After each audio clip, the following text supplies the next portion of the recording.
वाहेगुरु साहिब जी। तो 8 तक हम कर चुके हैं कि निरोधस्तु लोक वेद व्यापार वेद व्यापार न्यास लोके पर वैदिक समस्त कर्मों का त्याग को निरोध कहते हैं। अब आगे उसी को निरोध को ही आगे बता रहे हैं कि असल में इसका अर्थ अब और आगे क्या है। तो कहते तस्मिन तस्मिन अनन्यता तद विरोधीशुदासीनता च।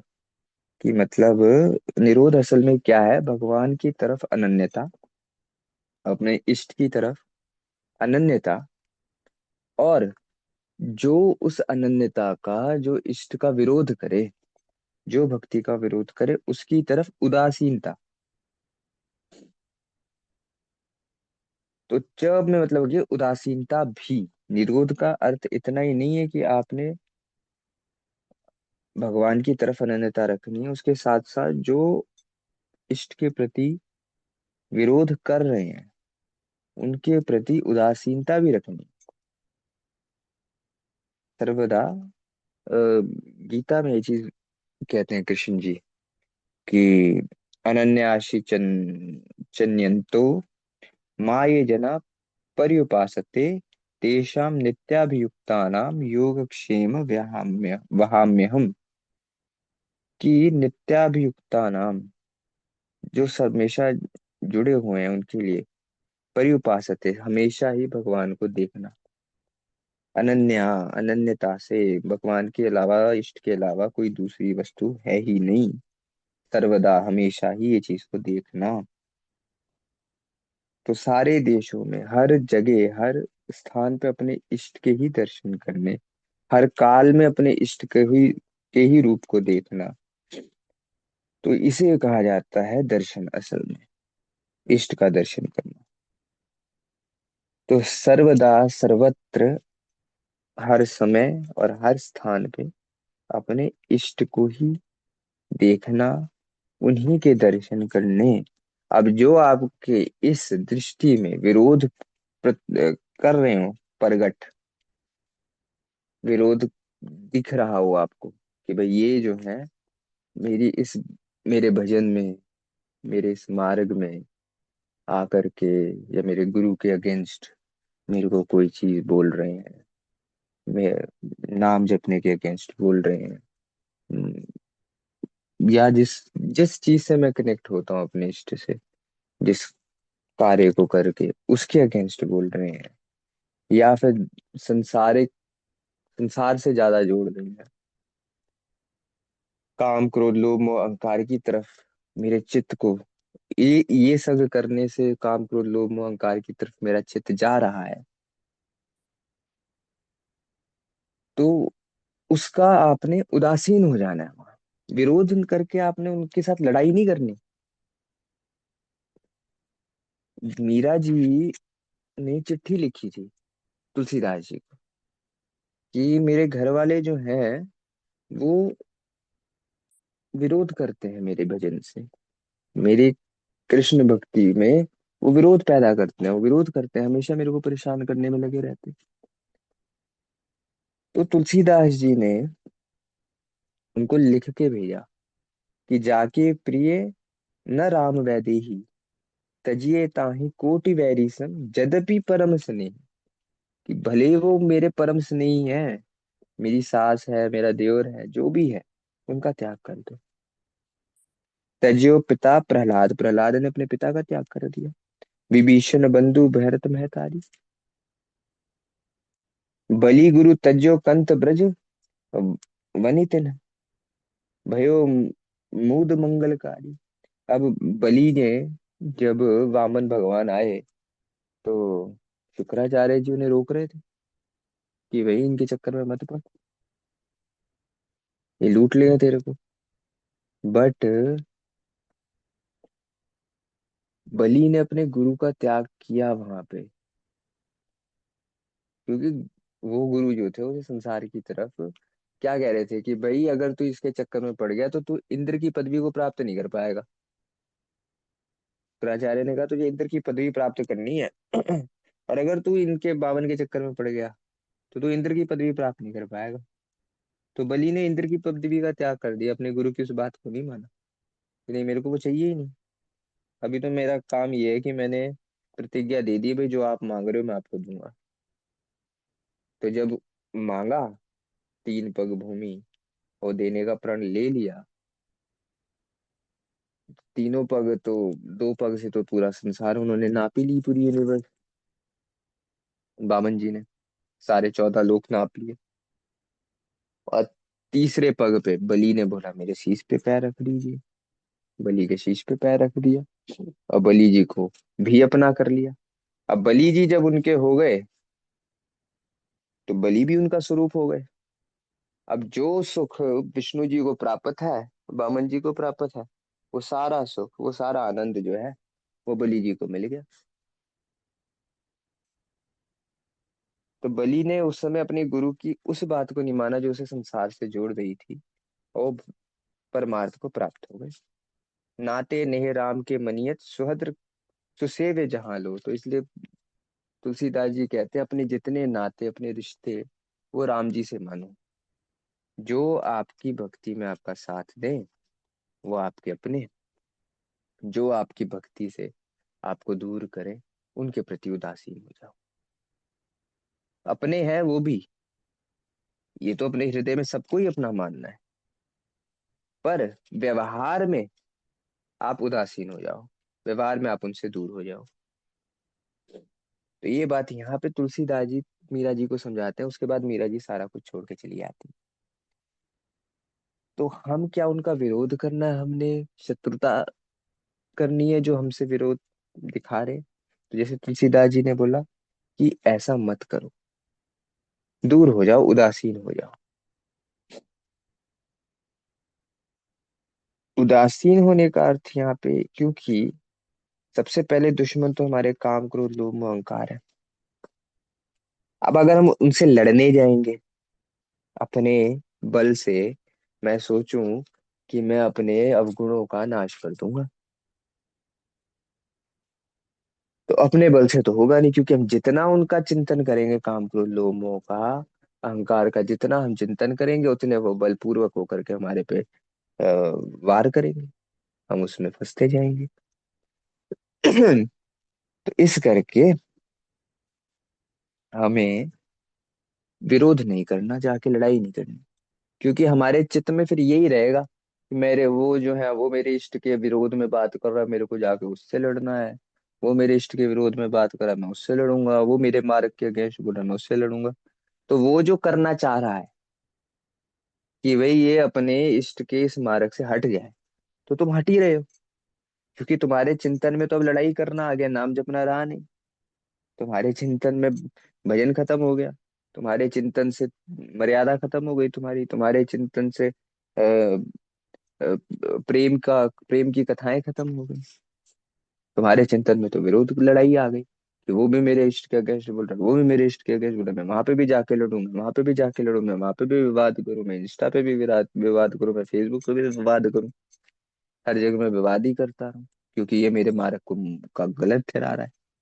तो जब भक्त का काम तो ये है नहीं, अगर वो गलत ठहरा रहा है तो आप वहां से अपना मुख मोड़ लो, उस तरफ से उस समय अपनी आंखें बंद कर लो और अपना ध्यान जो है अपने भजन में लगा लो। अब काम, क्रोध, लोभ, मोह, अहंकार हमें परेशान कर रहे हैं और अब उन्हीं के बारे में चिंतन कर रहे हैं कि मेरे को इसी को खत्म करना है, इसी को खत्म करना है। तो उनके चिंतन के चक्कर में हमने भजन को त्याग दिया, क्योंकि हमारा चिंतन ही वहां हो गया कि इसको खत्म करना है, इसको खत्म करना है। तो इस करके अपने चिंतन को जो है अपने इष्ट के प्रति रखो, अनन्यता तब प्राप्ति होती है। और अपना, अपने इष्ट के अलावा कि मेरे प्रभु ही है, मेरे मेरे जो कुछ है एक सिर्फ और सिर्फ मेरे इष्ट है। तो यही अनन्यता, और यही फिर हमें प्रेरणा भी देती है कि हम उस साधन को, उस मार्ग पे चले, उस प्रैक्टिस को हम करें बार बार।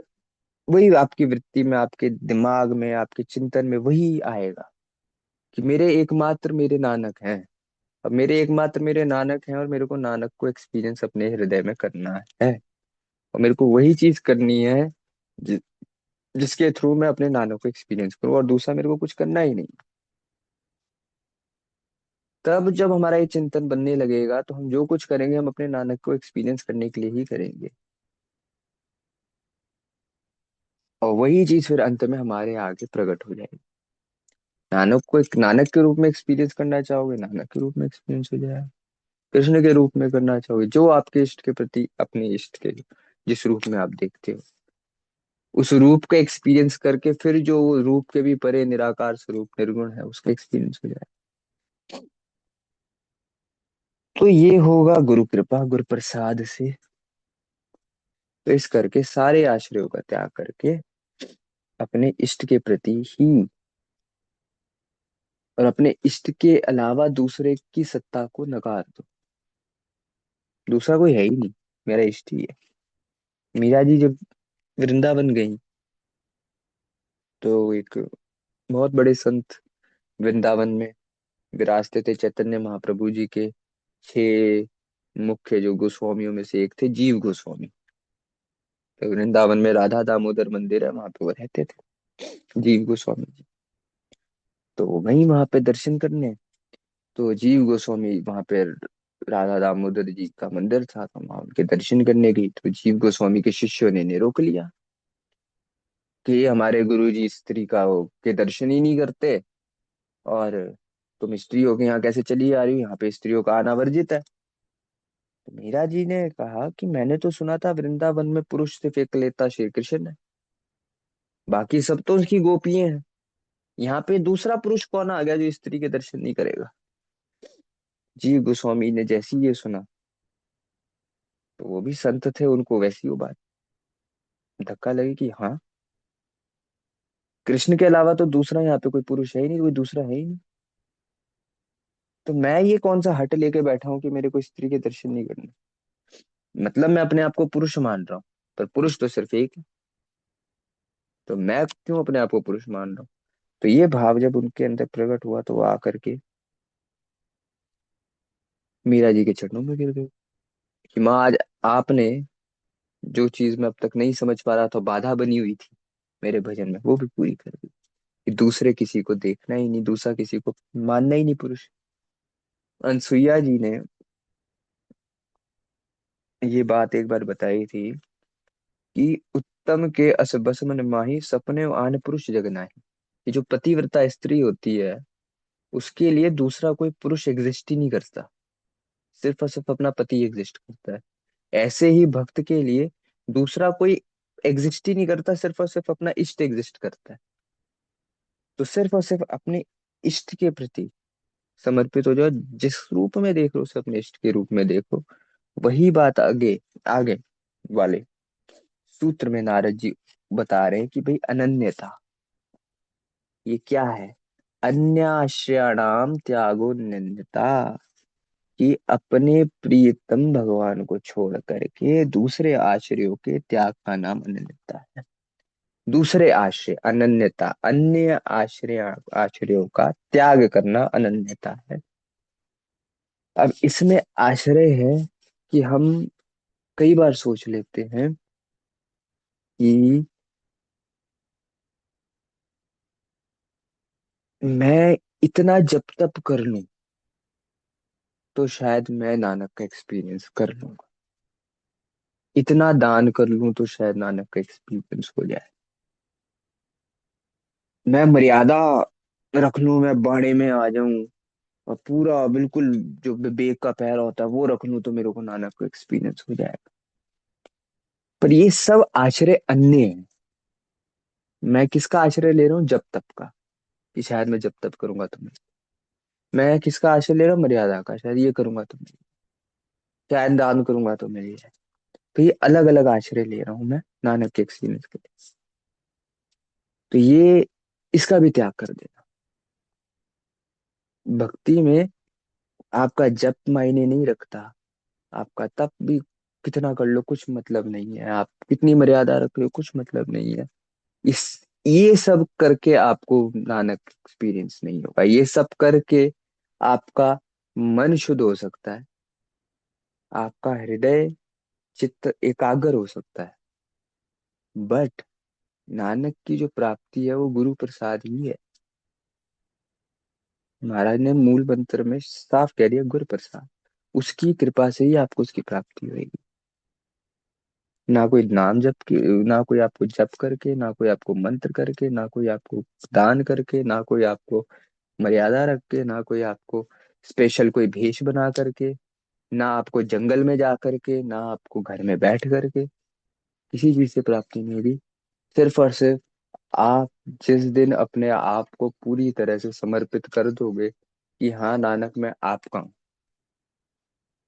आपको प्राप्ति हो जाएगी। सारे आश्रयों को छोड़ दोगे, मेरे को किसी भी आश्रय पे भरोसा नहीं है। कुछ भी आप मेरे को नानक का एक्सपीरियंस कोई आश्रय नहीं दिला सकता, सिर्फ नानक ही अपना एक्सपीरियंस खुद करा सकता है।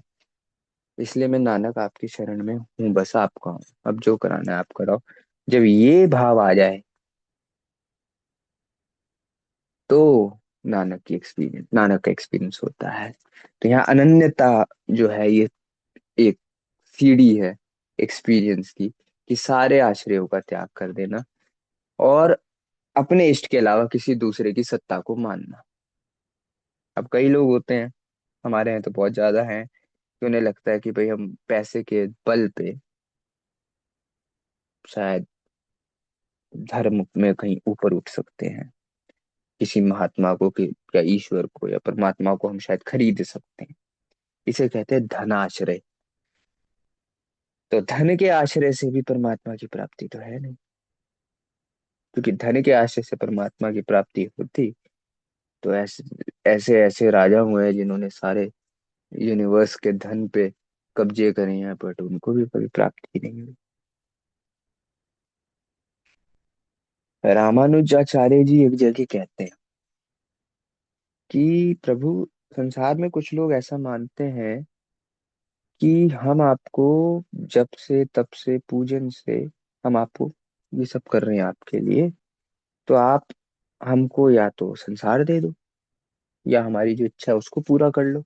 या हद से ज्यादा कई बार ये लोग बोलते हैं कि भाई मैं जब तब पूजन आदि कर रहा हूँ, तो आप अपने आप को ही मेरे को बख्श दो, अपनी कृपा दे दो।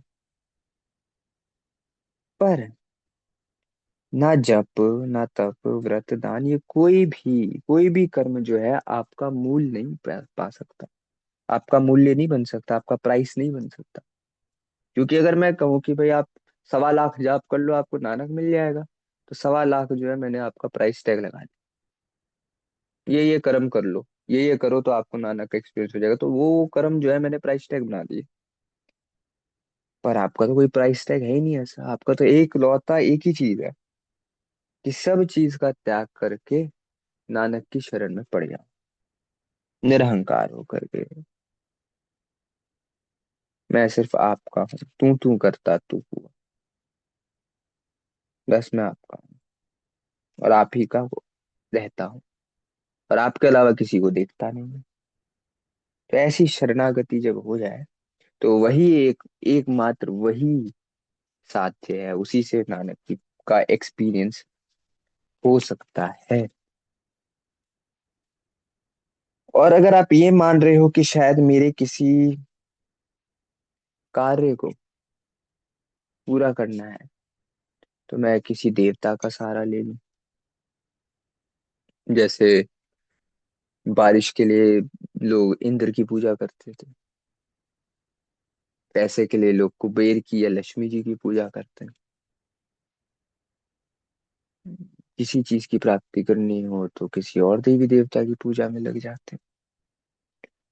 इवन आप अगर अपने मन में ये सोच रहे हो कि मैं गुरबाणी का ये पाठ करूं और मेरे को इस चीज की प्राप्ति हो जाए, ये भी करना भक्ति में, कि भाई मेरे को अपना पूरा चिंतन ही इसी चीज में लगा दो कि भाई हाँ मैं गुरबाणी पढ़ रहा हूं तो मेरे को सुख ही मिलता रहे, तब जो है अनन्यता का नाश हो जाता है। क्योंकि अनन्यता में आश्रयों का त्याग का अर्थ ये भी है कि अपने सुख को भी, दुनियावी सुख का भी त्याग कर देना। उसका भी आश्रय नहीं लेना, उसका भी त्याग कर देना अनन्यता है। क्योंकि अगर मैं संसारी सुखों को ढूंढता रहूंगा और संसारी सुखों में ही लिप्त रहूंगा, तो पारमार्थिक सुख की प्राप्ति नहीं हो पाएगी। क्योंकि संसारी सुख जो है वो भी अपने आप में एक दुख ही है। क्योंकि संसारी सुख में बंदा जो है वो परमात्मा को भूल ही जाता है। सारगुतावली में आता है ना, विद्या कौन नहीं पढ़ सकता। तो उसमें एक चीज बोली जाती है कि जिसको अत्यंत सुखी है जो, वो भी विद्या नहीं पढ़ सकता। क्योंकि उसे जरूरत ही नहीं लगेगी विद्या पढ़ने की, उसे जरूरत ही नहीं लगेगी भजन करने की। जब तक हृदय में कहीं ना कहीं इस सुख का अभाव है, तो कहीं ना कहीं आएगा कि हाँ मेरे को किसी चीज की प्राप्ति करनी है। और तब दिखेगा भी कि इम्परमानेंट है। अगर जो बंदा अत्यंत लग्जरी में हो तो बोलेगा, "ये तो लग्जरी कभी खत्म ही नहीं होगी, हम तो राजा हैं जी, हमें कौन सी सुख दुख आनी"। तो इस करके वो भी प्राप्ति नहीं कर पाएगा। तो इस करके कहा जाता है किसी दूसरे देवता का आश्रय भी मत लो। क्योंकि देवता, किसी दूसरे देवता का आश्रय लेने का मतलब है कि हम कहीं ना कहीं किसी ना किसी संसारी सुख की इच्छा करके जा रहे हैं। तो इस करके गीता में भी आता है कि भाई अपने स्वभाव के वश में होकर के अपनी कामनाओं को पूरा करने के लिए लोग जो है वो अलग अलग देवी देवताओं की शरण लेते हैं। अपने इष्ट के अलावा भी किसी और को देख रहे हैं, क्योंकि वो कि शायद वो भी एग्जिस्ट करता है। तो अनन्यता का पहला जो सूत्र है वो ये आता है कि अपने इष्ट के अलावा किसी और की तरफ जाना ही नहीं। जैसे तुलसीदास जी कहते हैं, बने तो रघुपति बने बिगड़े तो तै भरपूर, तुलसी और ते बने ता बिन बनी बै, क्या है, ता बनी बै से धूर। कि बननी है तो सिर्फ राम जी से बनेगी, बाकी किसी से तो बनानी ही नहीं, बनवानी ही नहीं हमने। तो ये पहला स्टेप है आश्रय का, जहाँ पे एक स्वरूप में ही स्थित होकर के अपने इष्ट को देख रहे हैं। पर फिर उसी स्वरूप को सर्वत्र करना। अनन्यता असल में है कि सर्वत्र अपने इष्ट को देखना।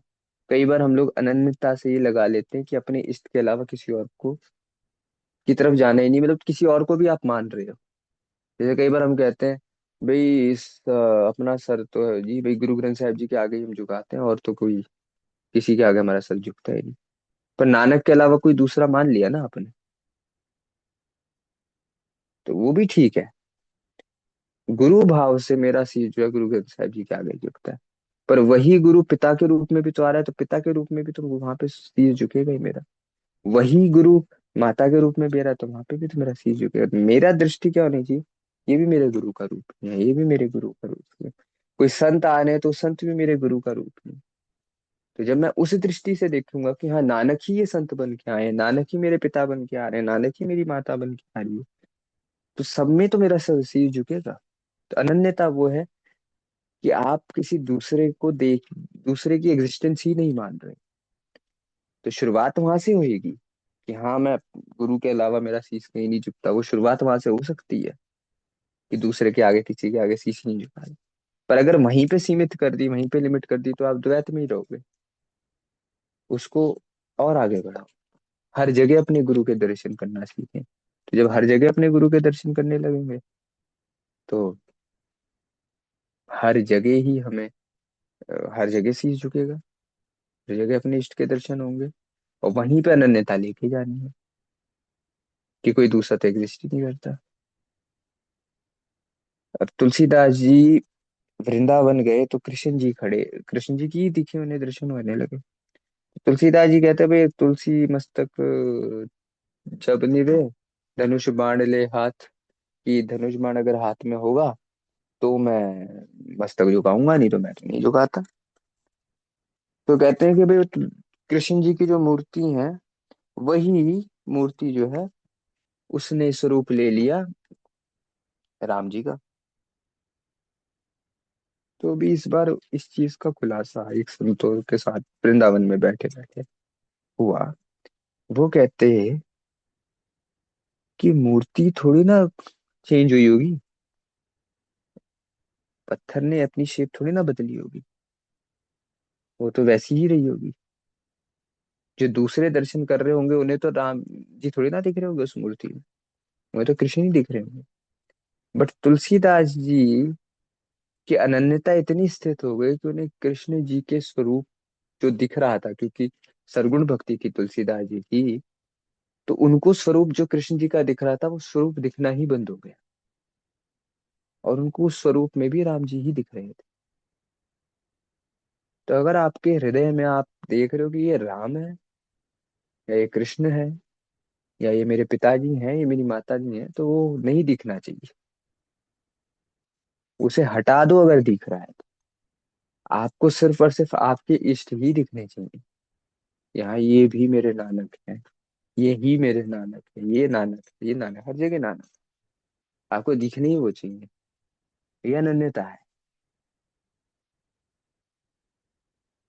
तो इस करके आपको उस बड़े एक्सपीरियंस की प्राप्ति करनी है, तो ये जो छोटे छोटे एक्सपीरियंसेस जो हम सोचते हैं कि भाई दुनियावी सुख मेरे को मिल जाए, या मेरा कोई भला कर देगा, कोई चमत्कार दिखा करके मेरा भला कर देगा, तो मैं उसके पीछे चला जाऊं। इसने मेरे को थोड़ा ज्यादा चमत्कार दिखा दिया तो मैं इसके पीछे चला जाऊं। तो अगर वो उसी वही करने में लगे रहेंगे, तो ये जो एक्सपीरियंस है, सर्वव्यापक एक्सपीरियंस, कि भाई हर जगह मेरा नानक ही है, ये आंखें बंद करता हूँ तो भी आपको देख रहा हूँ, आंखें खोलता हूँ तो भी आपको देख रहा हूँ। और इतना प्रैक्टिस मेरा हो गया है कि भाई अब आप किसी भी रूप में आ जाओ, अब मैं उस रूप के चक्कर में पड़ता ही नहीं। क्योंकि तुम तो हो भेष बदल के आने वाले, हमेशा ही कोई कभी एक भेष तो बनाते नहीं हो। सतयुग में बामन रूप में आ गए, सतयुग ते मान्यो बल बाबन आयो, तब छोटे से बन के आ गए। त्रेते ते मान्यो राम रघुवंश कराए, त्रेते युग में आप आए हो, राम जी का रूप लेकर के आ गए, अपना धनुष बाण लेकर के मर्यादा वाले बन गए। द्वापर कृष्ण मुरार कंस करतारत किए, द्वापर में आप कृष्ण के रूप में आ गए, वहां पे कंस को कृतार्थ कर रहे हो, भक्तों को राज दे रहे हो, भक्तों का अभय कर रहे हो, उग्रसेन को राज दे रहे हो। वहां पे अलग रूप बना लिया आपने।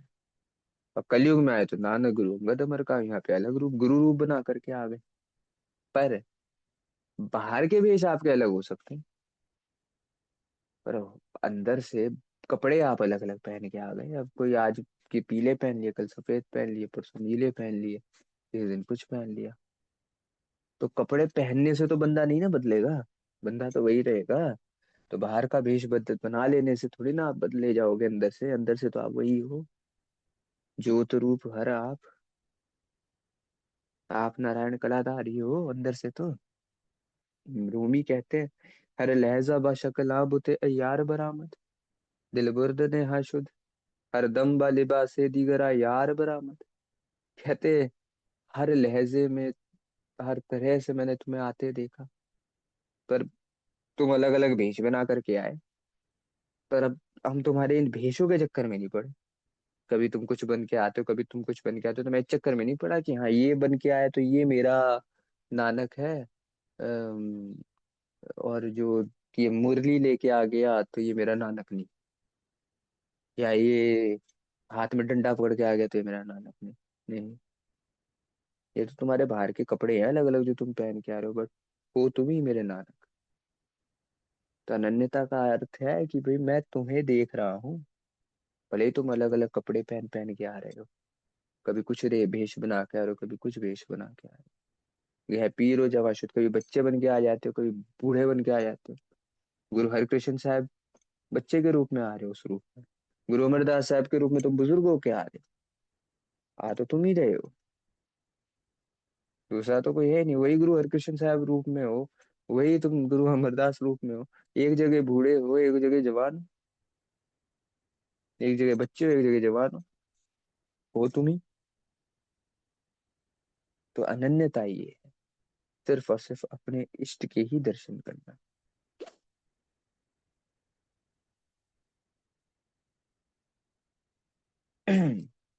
तो यही चीज गीता में कृष्ण जी अर्जुन जी को बोलते हैं, 8वें अध्याय में, कि सिर्फ अनन्य चित होकर के नित्य मेरा स्मरण जो करता है वो मेरा योगी है। सिर्फ और सिर्फ हर जगह मेरे को देख करके सिर्फ मेरा ही भजन कर रहा है, उसका चित्त जो है वो मेरे ही भजन में लगा हुआ है, वो योगी है।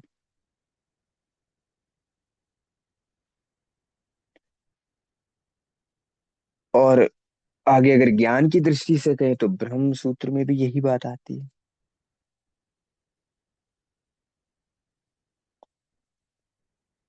कि प्रकृति के रूप में भी ईश्वर है। क्या है? प्रकृति प्रतिज्ञा दृष्टा नान दृष्टानुपरोधान परोधात। हाँ, कि प्रकृति के रूप में भी ईश्वर ही है, परमात्मा के अतिरिक्त कोई दूसरी वस्तु है ही नहीं। ब्रह्म सूत्र में ये भी कहा जाता है। तो ज्ञान की दृष्टि से भी यही बात है, भक्ति की दृष्टि से भी यही बात है। ये अनन्यता होनी बड़ी जरूरी है कि अपने इष्ट के अलावा किसी और को देखना ही नहीं, और जो करना है वो अपने इष्ट की प्राप्ति के लिए ही करना है। बाकी सारी चीजों की तरफ उदासीन हो जाओ, किसी से लड़ाओ मत इस चीज को लेकर के। कोई विरोध कर रहा है तो उससे जा करके हिंसा नहीं करनी, किसी कोई लड़ाई नहीं करनी, कोई बहस नहीं करनी। उनकी तरफ से अपने आप को बचा लो, उदासीन हो जाओ। क्योंकि अगर मैं उनसे लड़ने जाऊंगा, मैं उनसे भिड़ने जाऊंगा, मैं उनसे विवाद करने जाऊंगा, तो मेरा भजन टूटेगा, मैं अपना भजन नहीं कर पाऊंगा। तो सबसे बड़ी हानि होगी मेरी ये। सबसे बड़ी हानि, सबसे बड़ा दोष, सबसे बड़ा अंधापन, सबसे बड़ी मूर्खता यही है। क्या? यन मुहूर्त क्षणम वापि वासुदेवम न चिंतयेत। क्या कि भगवान का एक क्षण के लिए भी अगर मेरा चिंतन छूट रहा है, तो ये मेरी सबसे बड़ी हानि है। क्योंकि ये नहीं पता प्राण कब निकल जाए। और ऐसा हो कि भाई मेरा चिंतन छूट जाए नानक के प्रति और मेरे प्राण निकल जाए, तो अंत काल में किसी से विरोध करने की का चिंतन कर रहा हूँ या कुछ कर रहा हूँ, तो मैं अगले जन्म में कहाँ पढ़ूंगा। और मुड़ के ये मनुष्य जीवन मिल जाए, तो चलो मनुष्य जीवन मिल भी गया, तो ये सब जो भी मेरे को बन चुका है, पूरा सराउंडिंग एनवायरनमेंट, कि भाई मैं भजन कर पा रहा हूँ, मैं सत्संग सुन पा रहा हूँ, मैं नाम की महिमा को सुन पा रहा हूँ, मैं महाराज के दर्शन कर पा रहा हूँ, मैं गुरबाणी के दर्शन कर पा रहा हूँ, पाठ कर पा रहा हूँ। जरूरी नहीं कि अगला जन्म अगर मेरे को प्राप्त हो मनुष्य जीवन का, उसमें ये सब चीजें मेरे को मिल जाए। कहीं ऐसा हो मैं सीरिया के किसी वॉर ट्रोडन इलाके में पैदा हो जाऊं या फिलिस्तीन के किसी वॉर ट्रोडन इलाके में पैदा हो जाऊं, तो वहां थोड़ी ना मैं नाम जप पाऊंगा। अभी मेरे सारे कॉजेज एंड कंडीशन बने हुए हैं नाम जपने के, भजन करने के, सत्संग करने के। तो मैं इसको, ये सब फैसिलिटी को अपने नाम जपने में, अपने भजन करने में लगा दूं। तो इस करके संसार में विरोधियों से बचकर भाग जाओ। लड़ो मत, लड़ने के चक्कर में भी मत पड़ो। काम क्रोध लोभ मोह ये सब भी हमारे शत्रु हैं, हमारे दुश्मन है, इनसे भी मत लड़ो। एक एक को भी जीतना बहुत मुश्किल है हमारे लिए। तो ये सबसे जीता कब जाएगा? जब हमें नानक का एक्सपीरियंस अपने हृदय में हो जाएगा। तो इस करके उनकी प्राप्ति के समय ये सब दूर हो जाएंगे, तो उनकी प्राप्ति में हम लग जाए। बड़े बड़े कितने योगी हुए, वनों में जंगलों में चले जाते हैं, कथाएं भी हम सुनते हैं, पर फिर भी काम ने कहीं उन्हें परेशान कर दिया, क्रोध ने कहीं परेशान कर दिया, लोभ ने कहीं परेशान कर दिया। और आज के जमाने में तो हम देख ही रहे हैं, त्यागी बाबा का ही सबसे बड़ा आश्रम होता है, सबसे बड़ा महल होता है। मुनि बाबा ही सबसे ज्यादा बोल जाते हैं। और सबसे ब्रह्मचारी जी की सबसे बड़ी परंपराएं होती हैं। ये मेरा चेला, ये भी मेरा चेला, वो भी मेरा चेला, नाती चेला, पोता चेला, क्या क्या बना देते हैं। तो इस करके इन चक्करों में पड़ने से अच्छा है सिर्फ और सिर्फ भजन में अपना ध्यान लगाएं। हर रूप में, हर रंग में, हर दिशा में, हर जगह, अपने अंदर भी अपने बाहर भी, हर जगह जो है अपने नानक के दर्शन करें।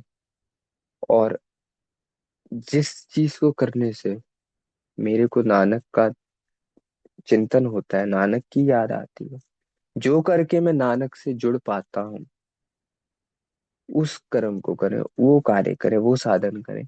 और जो विरोध करता है, हाथ जोड़ करके, सर झुका करके, नमस्कार करके निकल जाओ। लड़ने झगड़ने विवाद करने की जरूरत नहीं है, सिर्फ और सिर्फ भजन करो। तो यही अनन्यता है। सारे आश्रयों का त्याग करके सिर्फ और सिर्फ नानक को पकड़ लो और नानक में ही लगे रहो। तो आज हमने ये दो सूत्रों पे विचार करी। आगे भी इसी चीज पे चलेगी विचार, कि लौकिक और वैदिक कर्मों में भगवान के अनुकूल कर्म करना ही उसके प्रतिकूल विश्व में उदासीनता है। ये भी अभी आगे बात आएगी। तो यही इसी अनन्यता की ही चीजों पे अभी थोड़ी विचार और होगी, जो अगले हफ्ते हम करेंगे। भूल चूक की क्षमा बख्शनी। वाहिगुरु जी का खालसा, वाहिगुरु जी की फतेह।